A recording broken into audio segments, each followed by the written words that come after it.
Salut, moi je suis Laurette, j'ai 23 ans et j'ai envie de faire une vidéo par rapport aux violences psychologiques et en particulier en ce qui concerne les pervers narcissiques. Alors je vais commencer par dire qu'il y aura forcément une partie subjective dans cette vidéo, même si je vais essayer d'être le plus objectif possible et de vous transmettre quelque chose que j'ai appris d'une expérience, comme c'est en fonction d'une expérience que j'ai vécue moi avec une perverse narcissique. Il y aura forcément des choses qui seront en rapport avec ce que j'ai vécu et donc qui seront subjectifs. Voilà. Cette vidéo c'est vraiment pour parler de ce sujet, pour que ce soit un peu plus connu. C'est les violences psychologiques parce que j'ai l'impression qu'on n'en parle pas tant que ça en ce moment. Et c'est important d'en être conscient parce que, en tout cas, je pense qu'en étant conscient, on peut avoir beaucoup plus d'outils pour se protéger ou pour se sortir de relations toxiques comme ça. Et c'est vrai qu'on parle beaucoup des violences physiques de par les hommes envers les femmes par exemple, mais des violences psychologiques on en parle beaucoup moins et encore moins quand c'est venu des femmes. Et donc effectivement la perversité narcissique ça peut être des femmes ou des hommes. Voilà. Alors je vais commencer par définir qu'est-ce que c'est qu'un pervers narcissique ou une perverse narcissique. Donc déjà c'est une personne complètement normale qui n'a pas du tout l'air bizarre ou quoi que ce soit.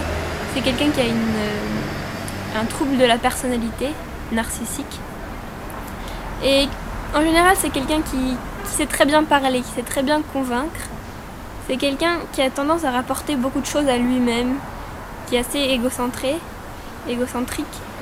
C'est quelqu'un qui ne se remet pas en question et qui est en général pas remis en question par son entourage non plus. Donc c'est quelqu'un qui est soit une personnalité très forte, qui a beaucoup de prestance, ou alors quelqu'un qui sait très bien se mettre en victime et qui sait très bien faire croire aux autres que c'est une victime, voilà par exemple. Donc c'est quelqu'un en général qui est très compétent dans son domaine, et donc une des raisons pour lesquelles il n'est absolument pas remis en question, qui aime avoir du pouvoir et donc contrôler une situation, contrôler les autres personnes. C'est quelqu'un c'est un très, très grand manipulateur en fait, qui aime manipuler tout le monde, tout son entourage, mais qui a besoin d'une proie, qui a besoin d'une victime. Et c'est là d'où vient toute l'histoire de la relation toxique. C'est une victime qui va en fait vider petit à petit de toute son énergie. Il va vivre de ça en fait, de prendre l'énergie d'une personne qui voit très, très à même de se faire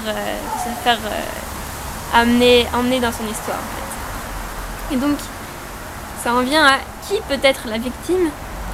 Donc quel genre de personnes sont les victimes des pervers narcissiques. Alors mon avis c'est que n'importe qui peut se faire avoir. Franchement n'importe qui peut vivre une histoire comme ça à mon avis, selon le moment dans lequel il est, l'endroit dans lequel il est, selon la personne avec qui ça lui arrive. À mon avis, ça peut arriver à tout le monde, mais il y a quand même une victime type, certaines personnes qui sont beaucoup plus menacées par ces personnes-là. Et donc, comment elle est la victime type, on va dire, c'est quelqu'un qui a en général beaucoup d'énergie positive à donner. Quelqu'un qui a beaucoup d'empathie et beaucoup de compréhension pour les autres. Quelqu'un qui a une grande capacité à se remettre en question aussi.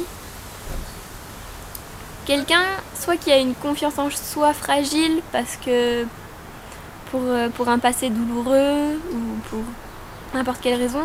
Ou quelqu'un qui est très humble, par exemple parce qu'il vient d'entrer dans un nouveau domaine, parce qu'il est dans un endroit où il se met forcément en dessous des autres parce qu'il a envie d'apprendre. C'est quelqu'un d'humble en fait, qui a un grand sens de la justice et de l'honnêteté et qui est capable de faire des sacrifices pour préserver son rapport avec les autres.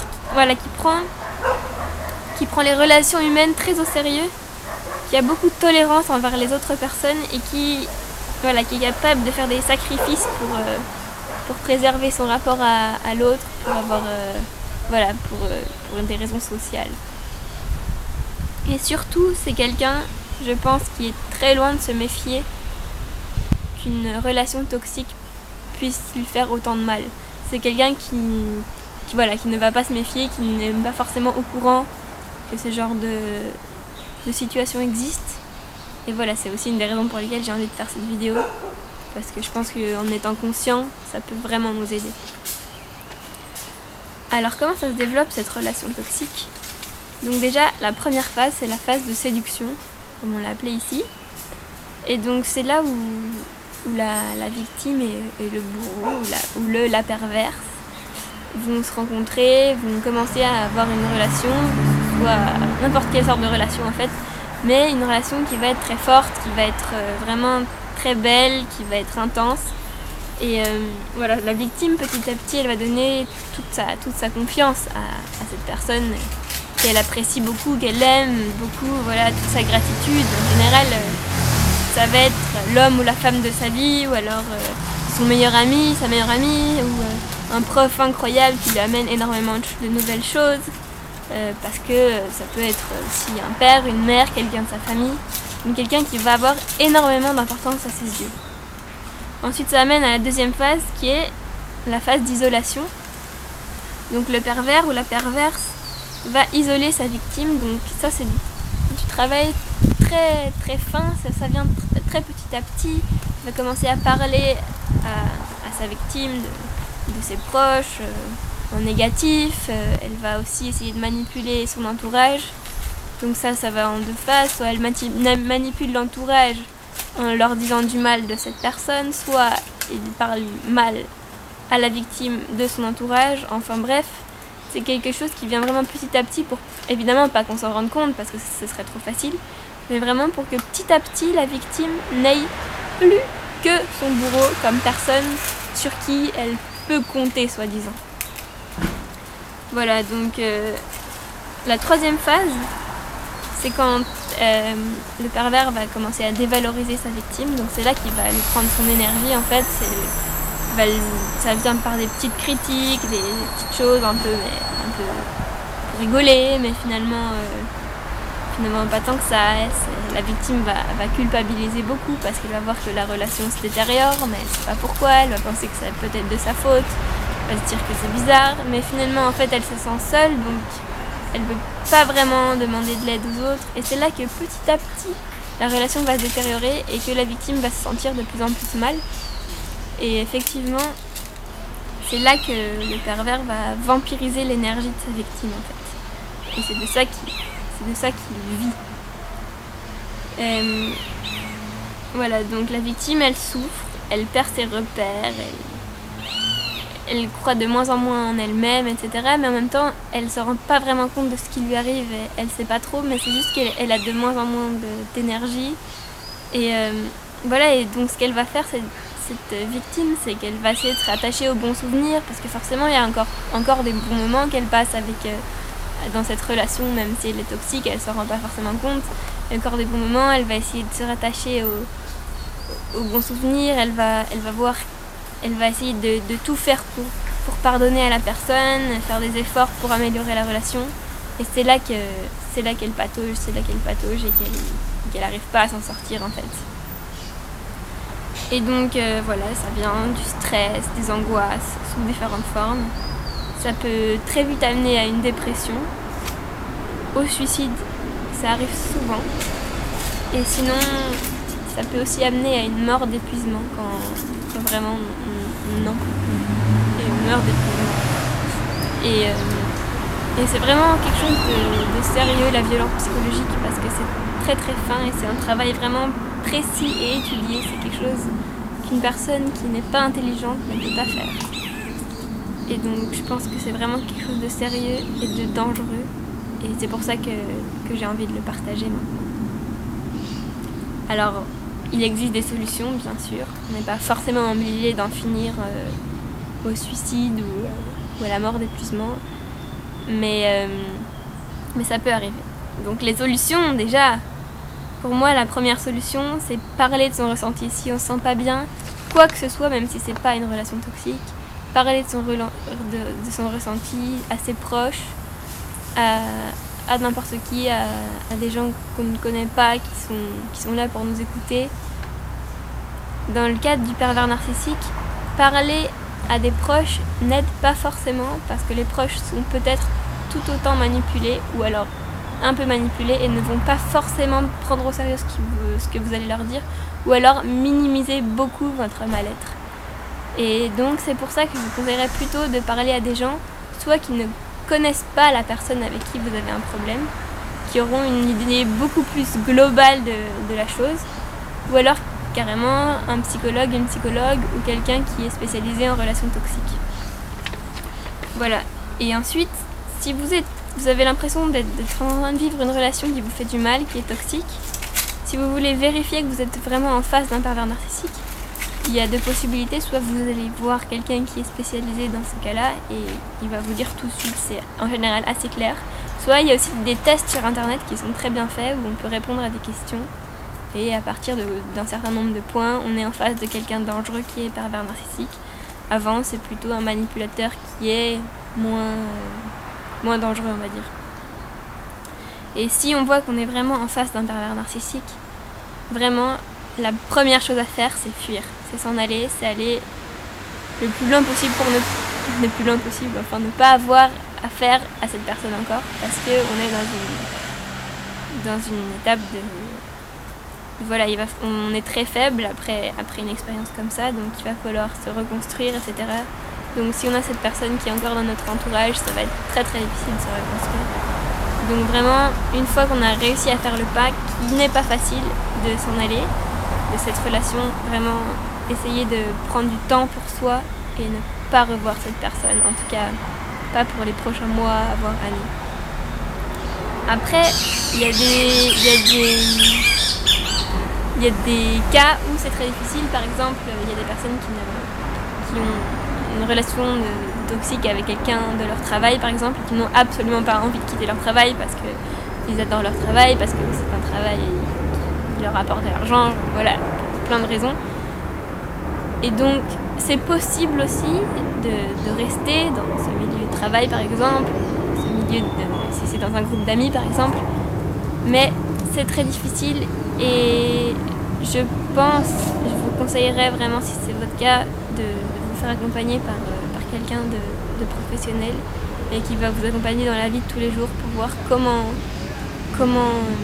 réagir à la présence de cette personne qui est vraiment très dure. Moi, personnellement, j'ai essayé de rester dans le milieu professionnel dans lequel j'étais.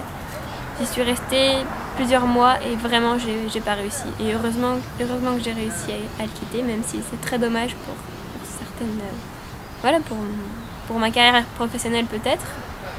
Mais franchement, je suis vraiment, vraiment très contente d'avoir pu quitter cet endroit parce que j'avais vraiment besoin d'espace pour réussir à me reconstruire. Moi, personnellement, j'ai pas réussi à rester dans le milieu. C'est possible, mais vraiment, je pense, faites-le. Et voilà, je voulais finir en disant que une fois qu'on arrive à s'en aller de cette relation, et ça va être bien sûr dans un premier temps un grand soulagement, un grand succès, mais qu'on ne va pas se reconstruire comme ça d'un jour à l'autre et que ça va prendre du temps et c'est bien de l'accepter, que ça prenne du temps, de prendre du temps pour soi, d'essayer de retrouver ce qu'on aime nous au fond, parce qu'on a passé beaucoup de temps à penser par l'intermédiaire de cette autre personne souvent. Donc ça prend du temps, il va y avoir des retombées, des moments où on ne se sent pas bien, des moments où on retrouve nos angoisses, etc. Et c'est normal. Donc ne soyons pas trop impatients. Et voilà, toujours mieux vaut se féliciter pour les petites avancées que se juger pour ce qui va pas. Et donc, pour finir, j'aimerais vous poser une question. Parce que j'ai pas la réponse et c'est quelque chose que je trouve assez important de mentionner. Moi je me demande comment stopper un pervers narcissique. Parce que d'un côté c'est bien beau de s'enfuir, de s'en aller, etc. Le pervers lui, il ne va pas soigner, c'est quelque chose il va rester comme ça toute sa vie. Et donc s'il n'a plus une victime, il va en trouver une autre. Et ça va se passer avec quelqu'un d'autre, il va trouver un autre copain, une autre copine, une autre personne à qui il va faire du mal aussi. Et voilà, c'est très difficile de stopper ça, parce que maintenant c'est possible d'amener en justice, de porter plainte contre harcèlement moral. C'est possible, en France en tout cas c'est puni pénalement. Mais c'est très compliqué parce que les preuves et les exemples sont souvent très insignifiants. Et n'oublions pas qu'un pervers narcissique est très très fort dans la parole, dans la manière de convaincre, et qu'en général c'est très dur d'être en justice contre quelqu'un comme ça qui est vraiment un as de la parole. Après, comme solution, c'est bien sûr parler et sensibiliser les gens que ce genre de violences existent et qu'elles sont dangereuses. Et donc pour que les personnes aient plus d'outils pour se défendre et pour se protéger de ce genre de situation.